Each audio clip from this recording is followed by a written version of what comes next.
नमस्कार दोस्तों, स्वागत है आप सभी का आपके अपने YouTube channel Star Club Official में। आज हम लोग देखेंगे editorial practice set number 2। Target Bihar दरोगा, बिहार सचिवालय, रेलवे 5500 प्लस MCQ जो एडिटोरिया का आया है उसी का सॉल्यूशन आज हम लोग देख रहे हैं दूसरे प्रैक्टिस सेट में। तो चलिए शुरू करते हैं पहले प्रश्न से कि कौन सा मूल अधिकार केवल भारतीय नागरिकों को प्राप्त है। मूल अधिकार कौन सा जो मूल अधिकार है केवल भारतीय नागरिकों को प्राप्त है। तो चलिए पहले मूल अधिकार के बारे में जानते हैं। तो अभी फंडामेंटल राइट्स जो है वो 6 है और ये अमेरिका के संविधान से लिया गया है। अमेरिका के संविधान से लिया गया है। तो चलिए इसका आंसर देखते हैं। अनुच्छेद 15, 16, 19, 20 और 29 और 30 ये अनुच्छेद है जो केवल भारतीय नागरिकों को प्राप्त है। तो अनुच्छेद 15 में क्या है, तो धर्म, जाति, लिंग, जन्म स्थान आदि का विभेद का रोक किया गया है। 16 में है लोक नियोजन में अवसर की समानता, यानी सरकारी नौकरी में सभी को समान अधिकार मिलेगा। 19 में है स्वतंत्रता का अधिकार और 29 में है अल्पसंख्यकों के हितों का संरक्षण और 30 में क्या है कि अल्पसंख्यकों को शिक्षा संबंधी संरक्षण मिलेगा। अनुच्छेद 30 में अल्पसंख्यकों को शिक्षा संबंधी संरक्षण मिलेगा। चलिए नेक्स्ट प्रश्न देखते हैं कि वित्तीय आपात उद्घोषणा का अनुमोदन करने वाले संकल्प सदन के दोनों सदनों द्वारा कितने माह के भीतर होना चाहिए।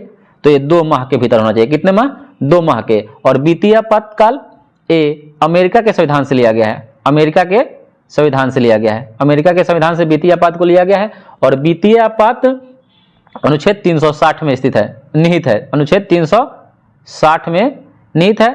अभी तक वित्तीय आपात भारत में एक बार भी नहीं लगा है, याद रखिएगा इस बात को। चलिए अगला प्रश्न देखते हैं कि भारत में पहली बार केंद्र सरकार के विरुद्ध लोकसभा में अविश्वास प्रस्ताव कब पारित हुआ था या कब लाया गया था। तो 1963 ईस्वी में उस समय के तत्कालीन प्रधानमंत्री जवाहरलाल नेहरू थे और जवाहरलाल नेहरू के विरुद्ध जेबी कृपलानी अविश्वास प्रस्ताव लाए थे क्योंकि उन्हें कांग्रेस का दोबारा अध्यक्ष नहीं बनाया गया था।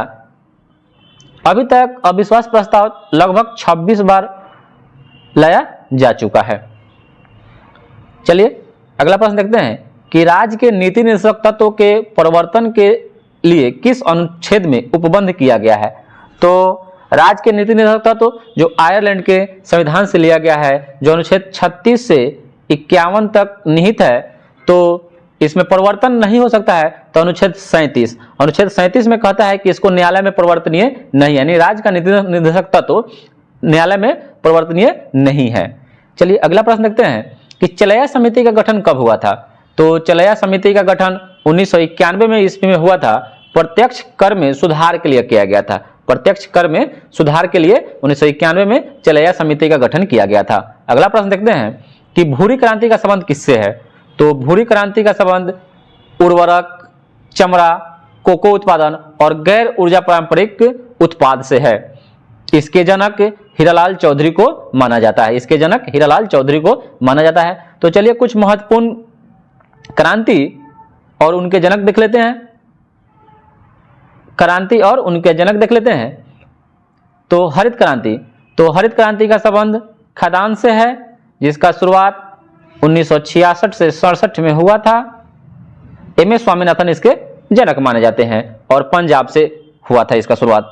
अगला देख लेते हैं पीली क्रांति। तो पीली क्रांति के सरसों के उत्पादन से, सरसों तेल के उत्पादन से है। इसके जनक सैम पित्रोदा को माना जाता है। बहुत ही इंपॉर्टेंट प्रश्न है, सैम पित्रोदा को पीली क्रांति का जनक माना जाता है। चलिए अगला पॉइंट देख लेते हैं कि गुलाबी क्रांति का संबंध किससे है। तो ये प्याज उत्पादन, औषधि, झींगा मछली उत्पादन से है। इसके जनक दुर्गेश पटेल को माना जाता है। गुलाबी क्रांति के जनक दुर्गेश पटेल को जाना जाता है। अगला पॉइंट देख लेते हैं कि लाल क्रांति। तो लाल क्रांति मांस उत्पादन और टमाटर उत्पादन से है। इसके जनक विशाल तिवारी को जाना जाता है। एक जगह सभी पॉइंट्स को लिख दिए हैं। श्वेत क्रांति, जिसको ऑपरेशन फ्लड्स के नाम से भी जाना जाता है, ये दुग्ध उत्पादन से है। इसके जनक वर्गीज कुरियन को माना जाता है। अगला पॉइंट्स है कि नीली क्रांति, तो नीली क्रांति का संबंध है मछली उत्पादन से, इसके जनक डॉक्टर अरुण कृष्णन को जाना जाता है। अगला पॉइंट्स है कि रजत क्रांति, तो रजत क्रांति का संबंध है अंडा उत्पादन से और कुक्कुट उत्पादन से, और इसके जनक इंदिरा गांधी को माना जाता है। अगला है कि प्रोटीन क्रांति, तो प्रोटीन क्रांति जो है उच्च उत्पादकता से है, जो दूसरी हरित क्रांति 1980-83 में जो 83-84 में शुरू हुआ था, उसी पर आधारित तकनीक को अपनाकर उच्च उत्पादकता से है, इसके जनक नरेंद्र मोदी और अरुण जेटली को माना जाता है। अगला है कि एक धन जो आसानी से विदेश से आता है लेकिन आसानी से चला जाता है, एक धन जो आसानी से विदेश से आता है और आसानी से चला जाता है, उस मनी को किस नाम से जानते हैं, तो उसको हॉट मनी कहते हैं। क्या कहते हैं? हॉट मनी कहते हैं। अगला प्रश्न है कि गन्ने का उचित और पारिश्रमिक मूल्य अनुमोदित कौन करता है, तो ये आर्थिक मामलों पर कैबिनेट समिति करता है।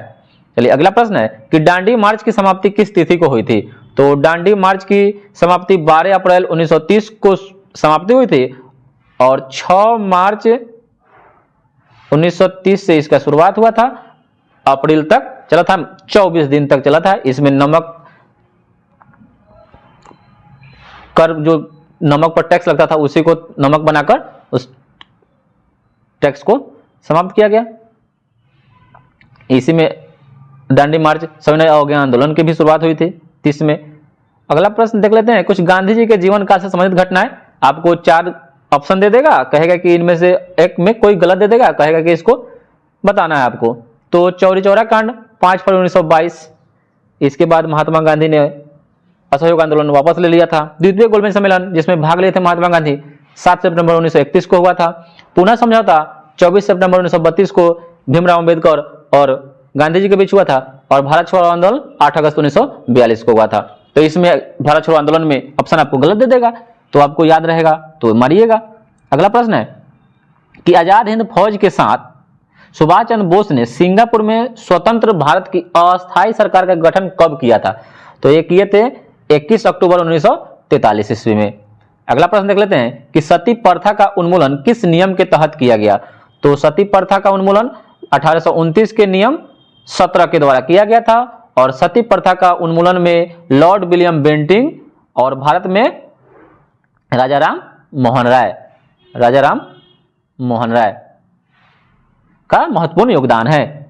अगला है कि वहाबियों के विद्रोह को कुचलने का श्रेय किस गवर्नर जनरल को जाता है, वहाबियों का विद्रोह को कुचलने का श्रेय किस गवर्नर जनरल को जाता है, तो ये लॉर्ड एल्गिन प्रथम को जाता है। किसको?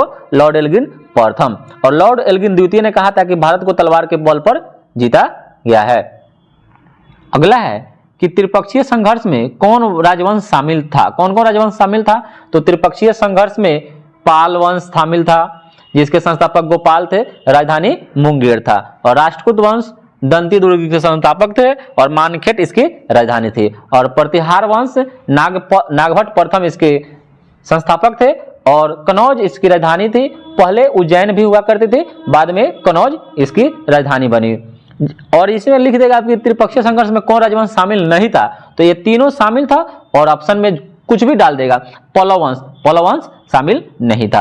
अगला है कि सिंधु घाटी सभ्यता के अंतर्गत शव को दफनाने के अवशेष मिले हैं, तो ये शव कहां दफनाया जाता था, तो हड़प्पा में, और इसमें शव के सिर किस दिशा में रखे मिले हैं, तो ये उत्तर दिशा में मिले हैं, और शव जलाने का प्रथा मोहनजोदड़ो से मिला है। अगला है कि किस बौद्ध संगीति में बौद्ध धर्म को 2 संप्रदाय में विभाजन हो गया था, तो ये चतुर्थ बौद्ध संगीति जो जम्मू कश्मीर में हुई थी कनिष्क के शासनकाल में, उसी में 2 भागों में महायान और हीनयान में बट गया था, याद रखिएगा। अगला है कि महावीर स्वामी को किस नदी के तट पर कैवल्य की प्राप्ति हुई, कैवल्य मतलब होता है ज्ञान, तो ये रिजुपालिका नदी के तट पर। अगला है कि आजीवक संप्रदाय के संस्थापक कौन थे, तो आजीवक संप्रदाय के संस्थापक मखलीपुत्र गोसाल थे। अगला प्रश्न देखते हैं कि किस मुगल काल के शासनकाल को स्थापत्य कला का स्वर्ण युग कहा जाता है, बहुत इंपॉर्टेंट क्वेश्चन है। तो ये शाहजहां के शासनकाल को स्थापत्य कला दे देगा, कहीं आपको वास्तु कला दे देगा, तो वो भी शाहजहां ही होगा। अगला है, इसमें कुछ पॉइंट्स देख लेते हैं। तो मुगल काल में ही चित्रकला का स्वर्ण युग जहांगीर के शासनकाल को कहा गया है, चित्रकला मुगल काल में चित्रकला का स्वर्ण युग जहांगीर के शासनकाल में, और मुगल काल में ही हिंदी का स्वर्ण युग अकबर के शासनकाल को कहा गया है। और ओवरऑल आपसे क्वेश्चन पूछे कि किस काल को स्वर्ण युग कहा जाता है, तो ये गुप्त काल को स्वर्ण युग कहा जाता है, क्योंकि उसमें उस समय उस काल में वैज्ञानिक और कलात्मक प्रयासों के कारण बहुत सारा काम हुआ था, जिस कारण इसको गुप्त काल को स्वर्ण युग कहा जाता है। अगला है कि मुगल काल में मुहतसिब कौन था, तो मुहतसिब वो आचरण अधिकारी था। अगला प्रश्न देखते हैं कि बसावन और दसवंत किस शासक के दरबारी चित्रकार थे, तो ये अकबर के दरबारी चित्रकार थे। चलिए कुछ महत्वपूर्ण विद्युत गृह देख लेते हैं कि नरोरा उत्तर प्रदेश में है, कुंडलकुलम ये तमिलनाडु में है, ये भारत का सबसे बड़ा विद्युत गृह है, ककरापारा गुजरात में, और तारापुर महाराष्ट्र में। आपको 4 ऑप्शन दे देगा और राज्य दे देगा मिलान करने के लिए, और या तो किसमें कौन सही है कौन गलत है, तो एक कोई राज्य गलत दे देगा, तो आपको इसीलिए यहाँ दे दिए हैं कि नरोरा उत्तर प्रदेश, कुंडलकुलम तमिलनाडु, ककरापारा गुजरात और तारापुर महाराष्ट्र। अगला है कि 38वीं समानांतर रेखा किन 2 देशों के मध्य स्थित है, तो जो 38वीं समानांतर रेखा है ये उत्तरी कोरिया और दक्षिण कोरिया के मध्य में स्थित है। चलिए कुछ और समानांतर रेखाएं देख लेते हैं, तो 17वीं समानांतर रेखा उत्तरी वियतनाम और दक्षिणी वियतनाम के मध्य है। 17वीं समानांतर रेखा उत्तरी वियतनाम और दक्षिणी वियतनाम के मध्य है। अगला प्रश्न देख लेते हैं कि 24वीं समानांतर रेखा भारत और पाकिस्तान के मध्य है, जो भारत के कच्छ की खाड़ी है गुजरात में, वहीं से शुरू होता है ये। अगला पॉइंट देख लेते हैं कि 20वीं समानांतर रेखा किन 2 देशों के बीच है, तो 20वीं समानांतर रेखा लीबिया और सूडान के बीच है, लीबिया और सूडान के। और 22वीं समानांतर रेखा मिस्र और सूडान के बीच स्थित है, मिस्र और सूडान के। और 25वीं समानांतर रेखा मारिटानिया और माली के बीच स्थित है, मारिटानिया और माली के बीच स्थित है। और 31वां समानांतर रेखा ईरान, इराक और ईरान के बीच स्थित है, 31वीं ईरान और इराक के बीच स्थित है। चलिए अगला प्रश्न देखते हैं कि तारों के मध्य दूरी ज्ञात करने के लिए उस इकाई का क्या नाम है, तो उस इकाई को गैलेक्टिक इकाई के नाम से जानते हैं। अगला है कि हीमोग्लोबिन लाल रक्त कोशिकाओं के अंदर एक प्रोटीन है और यह किसका वाहन करता है, तो ये ऑक्सीजन का वाहन करता है। अगला प्रश्न है कि किसी पदार्थ को एक अवस्था से दूसरी अवस्था में बिना तापमान के बदलाव के परिवर्तन होने के लिए आवश्यक ऊष्मा की मात्रा को क्या कहते हैं, तो उसको गुप्त ऊष्मा कहते हैं, और गुप्त ऊष्मा को एल से सूचित करते हैं। लेटेंट हीट जो कहते हैं वो होता है Q/m, इस L/L बराबर Q/m होता है, जिसका मात्रा क्या होता है, जूल पर kg होता है। अगला है कि धातुओं में सबसे कम घनत्व वाला तत्व कौन है, तो सबसे हल्की धात्विक तत्व है ये लिथियम है। कौन है, लिथियम है। अगला है कि किसी तत्व का रासायनिक गुण कौन तय करता है, तो किसी तत्व का रासायनिक गुण इलेक्ट्रॉन की संख्या तय करता है। अगला प्रश्न है कि देवप्रयाग किन नदियों के संगम पर स्थित है, देवप्रयाग तो यह भागीरथी और अलकनंदा है, भागीरथी और अलकनंदा नदी के संगम पर देवप्रयाग स्थित है, उत्तराखंड में है। अगला है, चलिए और देख लेते हैं कर्णप्रयाग। अगर आपसे देवप्रयाग के बाद कर्णप्रयाग भी पूछ सकता है, तो कर्णप्रयाग अलकनंदा तथा पिंडर नदी, अलकनंदा और पिंडर नदी के संगम पर है, जो ऊंचाई पर पिंडर हिम नदी से निकलती है। तो कर्णप्रयाग अलकनंदा और पिंडर नदी के संगम पर स्थित है। अगला है कि रुद्रप्रयाग, तो रुद्रप्रयाग अलकनंदा और मंदाकिनी नदी के संगम पर स्थित है, रुद्रप्रयाग अलकनंदा और मंदाकिनी नदी के संगम पर स्थित है। अगला प्रश्न है कि भारत के किस राज्य से कर्क रेखा बीचों बीच होकर गुजरती है, तो भारत के 8 राज्यों से और बीचों बीच मध्य प्रदेश से होकर गुजरती है, और कर्क रेखा विश्व के 17 देशों से होकर गुजरती है, 17 देशों से होकर गुजरती है, और भारत के 8 राज्यों से होकर गुजरती है, 8 राज्यों से होकर गुजरती है। ट्रिक है कि मित्र पर गमछा झाड़, तो मित्र मिजोरम, त्रिपुरा, पश्चिम बंगाल, राजस्थान, गुजरात, मध्य प्रदेश, छत्तीसगढ़, झारखंड, याद रखिएगा। तो भारत में कर्क रेखा 8 राज्यों से होकर गुजरती है और विश्व के 17 देशों से होकर गुजरती है, और बीचों बीच मध्य प्रदेश से होकर गुजरती है, और 23.5 डिग्री उत्तरी अक्षांश को कर्क रेखा कहते हैं, और 23.5 डिग्री उत्तरी दक्षिणी अक्षांश को मकर रेखा के नाम से जानते हैं। और कर्क रेखा को 2 बार माही नदी काटती है, कर्क रेखा को 2 बार माही नदी काटती है। अगला प्रश्न देख लेते हैं कि जैव विविधता सर्वाधिक कहां पाई जाती है, तो जैव विविधता उष्णकटिबंधीय वर्षा वन में पाई जाती है। चलिए कुछ महत्वपूर्ण उद्यान देख लेते हैं। तो बांधवगढ़ राष्ट्रीय उद्यान मध्य प्रदेश में है, रोहिला राष्ट्रीय उद्यान हिमाचल प्रदेश में है, बांदीपुर राष्ट्रीय उद्यान कर्नाटक में है और सिमलीपाल राष्ट्रीय उद्यान उड़ीसा में है। आपको 4 दे देगा उद्यान और राज्य अलग दे देगा, गलत दे देगा, तो आप याद रखिएगा तभी मिलान कर पाइएगा। 1 नंबर आपका निश्चित है, उद्यान से जरूर पूछेगा दरोगा में। अगला है कि कुछ ठंडी महासागरीय जलधारा देख लेते हैं। तो ठंडी महासागरीय जलधारा में बेंगुएला, हम्बोल्ट, लेब्राडोर ये ठंडी महासागरीय जलधारा है। तो चलिए कुछ गर्म महासागरीय धारा देख लेते हैं। तो Agulhas, Mozambique, Florida, Kuroshio, Tsushima, gulf stream जलधारा ये गर्म महासागरीय जलधारा है। चलिए अगला प्रश्न है कि किस नदी को दक्षिण भारत की गंगा कहा जाता है।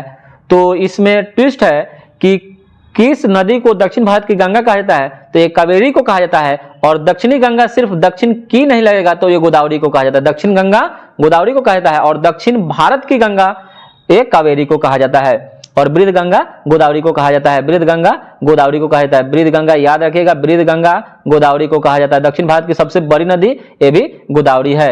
अगला है कि प्रशांत महासागर के क्षेत्र में रिंग ऑफ फायर किस लिए जाना जाता है। तो ये भूकंप और ज्वालामुखी को रिंग ऑफ फायर के नाम से जानते हैं। चलिए कुछ महत्वपूर्ण मरुस्थल देख लेते हैं। तो टकलामाकान जो मरुस्थल है ये चीन में है। थार है ये भारत में स्थित है। अटाकामा जो है ये चिली में है, चिली की राजधानी सेंटियागो है। और गिब्सन जो है ये ऑस्ट्रेलिया में है और सहारा अफ्रीका में है। चलिए अगला प्रश्न देखते हैं कि प्रतिरोधात्मक या घर्षण बेरोजगारी किसे कहते हैं। तो व्यवसाय अथवा रोजगार परिवर्तन की प्रक्रिया के दौरान श्रमिक अथवा व्यक्ति का कुछ समय के लिए बेरोजगार हो जाना ये प्रतिरोधात्मक या घर्षण बेरोजगारी कहलाता है। तो आज के लिए इतना ही, फिर मिलते हैं दूसरे प्रैक्टिस सेट को लेकर आते हैं। तो चलिए आज के लिए इतना ही। अगर आपको वीडियो अच्छा लगे तो लाइक और सब्सक्राइब